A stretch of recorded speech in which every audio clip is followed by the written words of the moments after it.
Gelapnya malam menyimpan rahasia yang tak pernah kau bayangkan. Bisikan lembut di telingamu adalah peringatan. Di sini, di bisikan malam, kami membawa kisah yang akan membuat darahmu membeku dan jiwamu bergidik. Dengarkan baik-baik, tapi jangan biarkan rasa takut menguasaimu, karena malam ini, kau tidak sendiri. Di Kampung Lemah, sebuah desa terpencil di Jawa Barat. Penduduknya hidup dengan ketenangan yang diselimuti oleh tradisi dan kepercayaan kuat akan dunia gaib. Namun, ketenangan itu terganggu ketika sebuah kuburan tua di sisi desa mulai memberi tanda-tanda aneh. Para penduduk yang tinggal di dekatnya mulai mendengar bisikan dari dalam kubur. Suara yang memanggil nama mereka, membawa perasaan ketakutan dan keresahan. Dengan semakin banyaknya kejadian misterius, satu persatu penduduk merasa bahwa ada sesuatu yang tidak beres dengan tempat itu, dan mereka harus menemukan kebenaran sebelum terlambat. Malam itu, angin malam berhembus kencang, membawa suara gemerisik dedaunan yang menambah kesan angker di Kampung Lemah. Di rumah kecil di dekat kuburan tua, Yanto, seorang pemuda yang baru saja kembali dari kota, terbangun dari tidurnya. Suara bisikan halus terdengar begitu jelas di telinganya, memanggil namanya dengan lembut. Yanto, Yanto. Ia terbangun dengan keringat dingin di dahinya. Bingung, ia mencoba mencari sumber suara, tetapi tidak ada siapapun di sekitarnya. Keheningan malam semakin menakutkan saat ia berdiri dan mendekati jendela. Dengan hati-hati, ia membuka jendela dan melihat ke arah kuburan tua yang terletak beberapa meter dari rumahnya. Di kejauhan, tampak sosok bayangan yang bergerak-gerak. Namun, saat ia mengalihkan pandangannya sejenak, bayangan itu hilang. Ketakutannya semakin bertambah, dan bisikan itu kembali terdengar. Lebih keras kali ini. Yanto, bantu kami. Esok paginya, Yanto menceritakan pengalamannya pada teman-temannya di desa. Mereka menganggapnya hanya mimpi atau halusinasi. Namun Yanto merasa bahwa ada sesuatu yang sangat nyata dan mengerikan yang sedang terjadi di sekitar kuburan tersebut. Tidak ada yang tahu bahwa malam itu adalah awal dari serangkaian kejadian aneh yang akan mengguncang Kampung Lemah.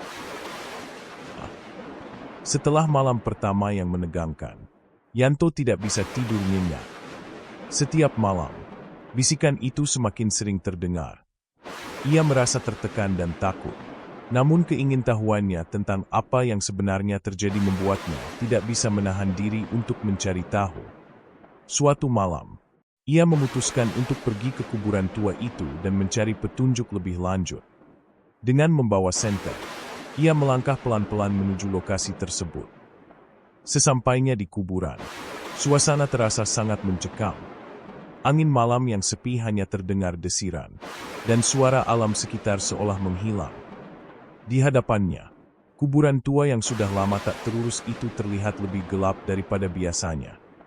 Yanto memfokuskan pandangannya pada sebuah batu nisan yang terletak di tengah-tengah kuburan. Nama yang tertera di sana membuatnya terkejut, karena itu adalah nama orang yang tidak pernah ia dengar sebelumnya, namun terasa asing di dalam ingatannya. Saat ia mendekati batu nisan itu, tiba-tiba sebuah suara keras terdengar. Jangan sentuh itu. Yanto menoleh ke belakang dan melihat seorang pria tua berdiri di ujung jalan setapak, memandangnya dengan tatapan serius.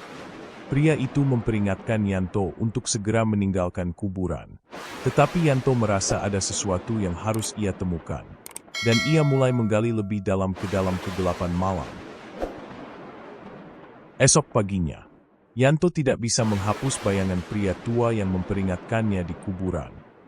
Ia merasa bahwa ada sesuatu yang sangat penting tentang kuburan itu. Meskipun rasa takut mulai menguasainya, ia mengajak teman-temannya, Dedi dan Sari, untuk kembali ke kuburan tersebut. Namun, saat mereka sampai di sana, suasana kuburan berubah sangat berbeda dari malam sebelumnya. Sebuah kabut tebal menutupi seluruh area, dan udara terasa dingin dan berat. Saat mereka berjalan menyusuri jalur setapak, tiba-tiba mereka melihat sosok samar yang berdiri di tengah kuburan. Sosok itu mengenakan pakaian lusuh dan tampak seperti seseorang yang baru saja meninggal. Wajahnya tampak pucat dan matanya kosong, menatap mereka dengan tatapan kosong. Tanpa sadar, ketiganya mundur beberapa langkah, dan ketika mereka kembali memandang, sosok itu telah menghilang. Sari yang sangat ketakutan mulai menangis dan meminta untuk segera pergi. Namun, sebelum mereka sempat melangkah, bisikan itu kembali terdengar. Bantu kami keluar dari sini." Bisikan itu semakin keras dan memaksa mereka untuk mendekatkan telinga mereka pada sumber suara. Tanpa mereka sadari, bisikan itu bukan hanya untuk Yanto, tetapi juga untuk Dedi dan Sari, yang sepertinya sedang terperangkap dalam sesuatu yang lebih besar dari yang mereka kira. Keesokan harinya, ketiga sahabat itu duduk di warung kopi, membicarakan pengalaman yang mereka alami di kuburan. Yanto menceritakan kembali apa yang ia lihat dan dengar. Namun Dedi dan Sari masih merasa ragu apakah itu hanya ilusi atau kenyataan. Mereka memutuskan untuk mencari lebih banyak informasi tentang kuburan tersebut. Dedi yang tahu banyak tentang sejarah kampung mulai mencari referensi di perpustakaan desa. Setelah beberapa jam mencari, Dedi menemukan sebuah buku tua yang mencatat sejarah tentang kuburan itu. Dalam buku tersebut, disebutkan bahwa kuburan itu dulunya milik keluarga kaya yang meninggal dalam keadaan misterius puluhan tahun yang lalu. Konon, mereka dikuburkan tanpa diberi penghormatan yang layak dan meninggalkan kemarahan yang menghantui orang-orang yang berani mengganggu tempat tersebut. Saat mereka mencoba mengingat kembali kejadian-kejadian aneh yang mereka alami, Sari tiba-tiba mengingat sebuah cerita yang sering diceritakan oleh neneknya tentang makhluk yang menguasai kuburan dan bisa mengontrol pikiran orang-orang yang mendekat. Semua petunjuk ini menunjukkan bahwa ada lebih dari sekedar bisikan yang bisa mereka dengar. Sesuatu yang lebih gelap dan kuat telah bangkit dari dalam kuburan itu. Malam itu, setelah membaca buku yang Dedi temukan, mereka kembali mendatangi kuburan tua dengan perasaan yang semakin cemas. Angin semakin bertiup kencang, dan langit malam gelap, hanya diterangi cahaya bulan yang redup. Saat mereka tiba di sana, mereka mendapati sebuah pemandangan yang mengerikan. Kuburan itu kini dipenuhi oleh jejak kaki misterius yang belum pernah terlihat sebelumnya. Seakan-akan ada sesuatu yang sedang bergerak di dalam kuburan itu. Tiba-tiba, tanah di salah satu kuburan mulai bergerak. Dengan cepat, sebuah tangan pucat muncul dari dalamnya, diikuti oleh seluruh tubuh yang terangkat dari dalam tanah. Sosok itu terlihat seperti manusia yang sudah lama mati, namun matanya bersinar dengan kekuatan gelap yang tidak bisa dijelaskan. Makhluk itu berdiri dengan kaki yang goyah, namun tatapannya langsung tertuju pada Yanto, Dedi, dan Sari. Sosok itu menggerakkan bibirnya, dan bisikan itu kembali terdengar. "Akhirnya kalian datang. Kami menunggu." Suara itu sangat dalam dan menggema, membuat ketiganya hampir tak bisa bergerak karena ketakutan yang mendalam. Makhluk itu mulai mendekat dengan langkah-langkah perlahan yang berat. Mereka tahu bahwa mereka tidak bisa lari, karena makhluk itu bukan hanya menginginkan tubuh mereka, tetapi juga jiwa mereka. Ketiga sahabat itu mulai merasa terjebak dalam kuburan, dan makhluk yang muncul dari dalam tanah semakin mendekat. Mereka mencoba untuk berlari, namun seolah-olah tanah di sekitar mereka menjadi lengket, membuat langkah mereka semakin lambat. Sari hampir terjatuh karena kakinya terperangkap dalam tanah yang lembek. Yanto berusaha menariknya, tetapi tiba-tiba sebuah suara memekakkan telinga terdengar dari balik kegelapan. "Kalian tidak bisa lari, kalian sudah menjadi bagian dari kami."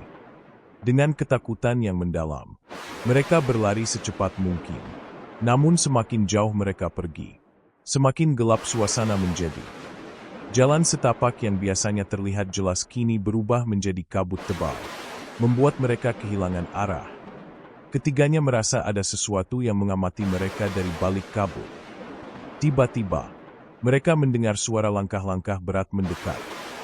Mereka berpaling, hanya untuk melihat makhluk itu berdiri di hadapan mereka, lebih besar dan lebih menakutkan dari sebelumnya. Dengan napas yang terengah-engah, Yanto berteriak, "Kita harus menemukan cara untuk menghentikan semua ini." Namun, makhluk itu hanya tersenyum dengan senyum yang mengerikan. Tidak ada yang bisa menghentikan kami. Kalian sudah terlambat. Keesokan harinya, mereka kembali ke kampung dengan tubuh lelah dan pikiran yang kacau. Masing-masing merasa seperti ada sesuatu yang tak terlihat mengikutinya. Sari, yang merasa semakin terganggu dengan suara bisikan yang terus menghantui pikirannya, mengunjungi neneknya untuk mencari petunjuk. Neneknya yang sudah tua itu mulai mengingatkan Sari tentang sejarah keluarga yang terkubur di kuburan itu. Neneknya menceritakan bahwa kuburan itu dulunya milik keluarga kaya yang terlibat dalam penyembahan arwah.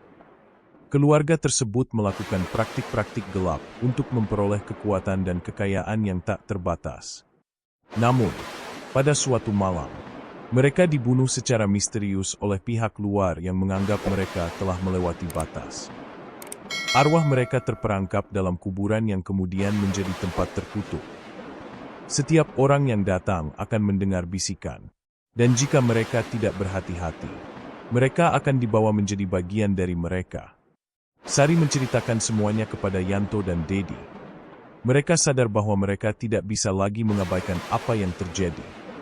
Kuburan itu bukan hanya tempat tidur terakhir bagi orang mati, tetapi tempat yang dihuni oleh kekuatan gelap yang bisa menguasai pikiran dan jiwa orang yang berani datang.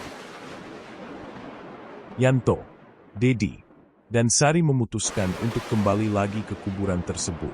Kali ini dengan persiapan lebih matang. Mereka membawa berbagai benda yang dipercaya dapat melindungi mereka dari roh jahat, seperti garam, air suci, dan berbagai benda perlindungan. Namun, saat mereka tiba, mereka merasa ada yang aneh. Kuburan itu tampak kosong, seakan tidak ada sesuatu yang bisa mereka temui. Mereka mulai mencari-cari di sekitar area kuburan, namun mereka tidak menemukan jejak apapun. Hanya tanah yang terasa sangat keras. Tiba-tiba, Sari melihat sebuah batu besar yang tergeletak di dekat pohon besar. Batu itu tampak berbeda dari yang lain. Lebih halus dan memiliki simbol aneh yang terukir di atasnya. Yanto mencoba menyentuh batu itu. Namun saat jarinya menyentuh permukaan batu, tanah mulai bergemuruh, dan suara keras terdengar dari bawah tanah. Batu itu perlahan-lahan terangkat, mengungkapkan sebuah lubang besar di bawahnya. Lubang itu terlihat sangat dalam, dan mereka mendengar suara seperti bisikan yang sangat lemah dari dalamnya. Tanpa berpikir panjang, mereka memutuskan untuk turun dan mencari tahu apa yang ada di bawah sana. Saat mereka memasuki lubang itu, suasana di bawah tanah terasa sangat dingin dan gelap. Mereka hanya mengandalkan cahaya dari senter untuk menerangi jalan mereka. Di sepanjang jalan, mereka menemukan lebih banyak batu nisan yang sudah berusia ratusan tahun. Semuanya tertanam dalam tanah yang lembek. Setelah beberapa saat berjalan, mereka sampai di sebuah ruang bawah tanah yang besar. Di tengah ruangan, terdapat sebuah altar yang terbuat dari batu dengan tulisan kuno di atasnya.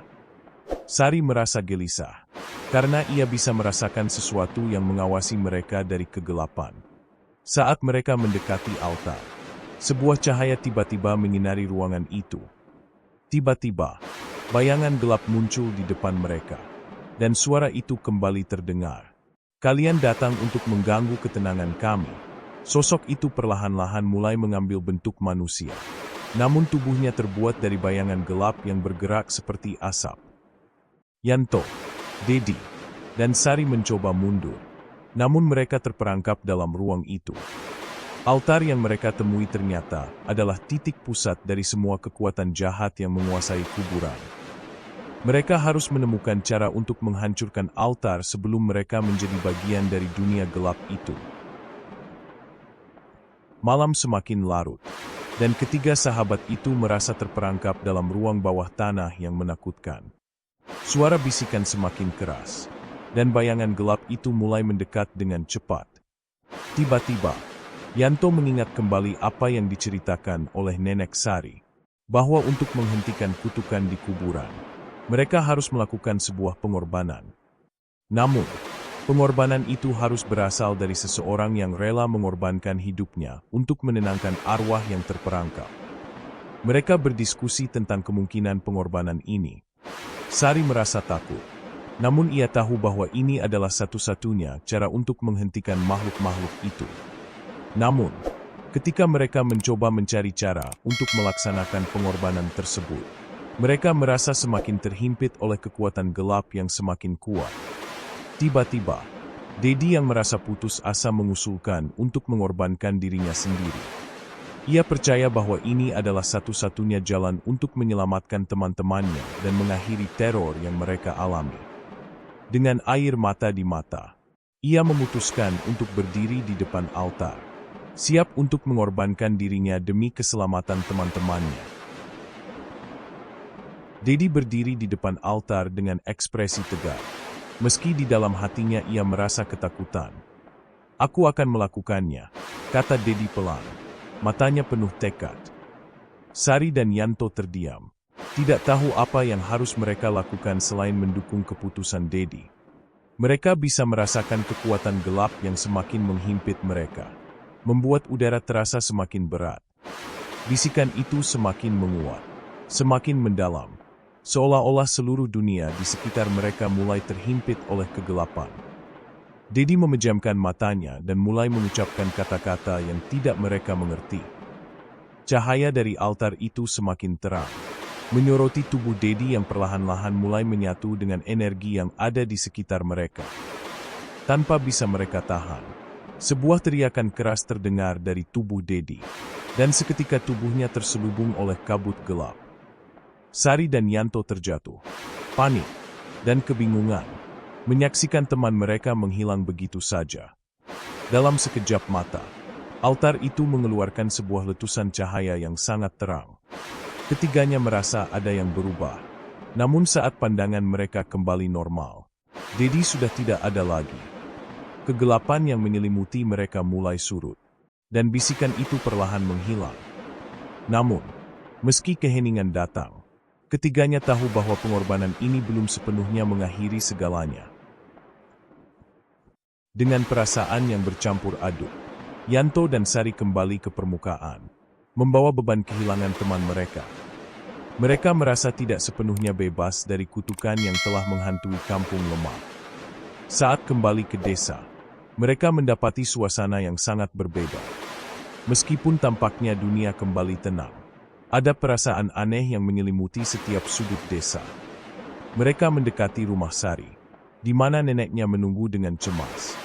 Sari menceritakan semua yang terjadi, pengorbanan Dedi, dan perasaan mereka setelah itu. Nenek Sari terlihat sangat terkejut. Namun ia mengatakan bahwa tidak semua kutukan bisa dihentikan hanya dengan pengorbanan. Ada bagian dari kekuatan yang lebih besar, katanya dengan suara bergetar. Itu bukanlah akhir dari segalanya. Yanto yang merasa kehilangan harapan bertanya pada neneknya apakah masih ada cara untuk benar-benar menghentikan teror ini. Nenek itu hanya memberikan jawaban samar. Ada sebuah artefak yang tersimpan di dalam ruang rahasia. Namun hanya mereka yang berani menempuh jalan penuh bahaya yang bisa menemukannya. Berdasarkan petunjuk yang diberikan Nenek Sari, Yanto dan Sari memutuskan untuk melanjutkan pencarian mereka. Mereka mencari-cari informasi tentang artefak yang dimaksud, yang konon terletak di suatu tempat tersembunyi di dalam desa. Mereka harus menemukan jalan menuju tempat itu sebelum kegelapan kembali menguasai.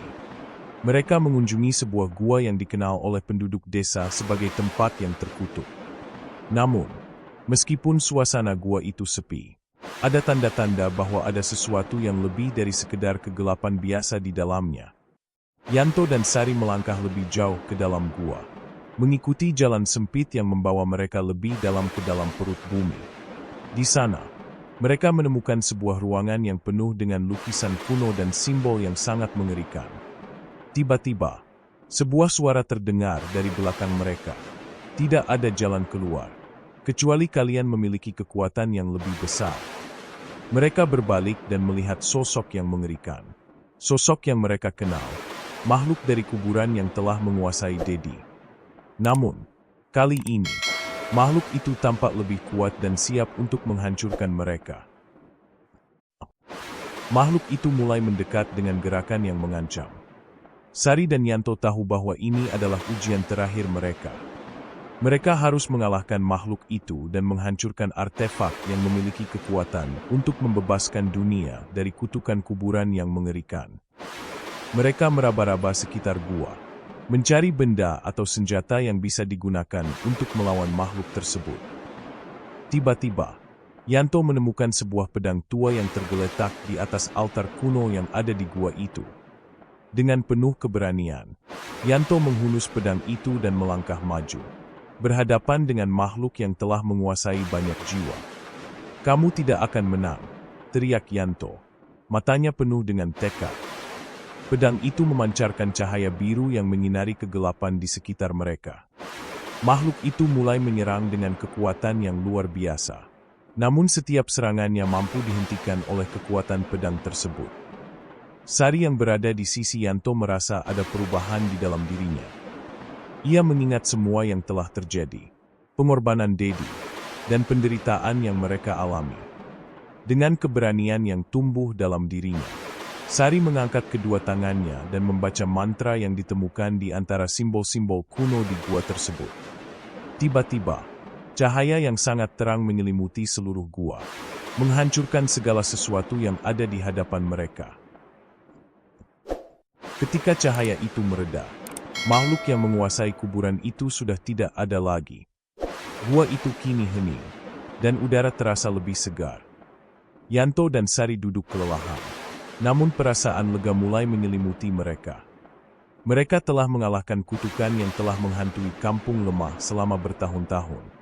Sari menatap pedang di tangan Yanto dan berkata dengan suara pelan, "Kita berhasil, tapi harganya sangat besar."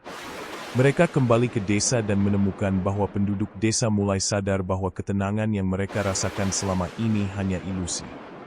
Meskipun banyak yang tidak mengetahui betapa besar pengorbanan yang telah dilakukan, Yanto dan Sari merasa bahwa dunia mereka kini telah terbebas dari kegelapan yang telah menguasainya begitu lama. Namun, di kedalaman malam yang tenang, suara bisikan itu masih terdengar lembut, hampir tak terdengar. Di suatu tempat yang jauh, dalam kuburan yang terlupakan, ada kekuatan yang tetap hidup. Dan mereka yang memilih untuk mengabaikannya akan selalu mendengar bisikan itu. Sebuah peringatan bahwa kegelapan takkan pernah benar-benar hilang dari dunia ini.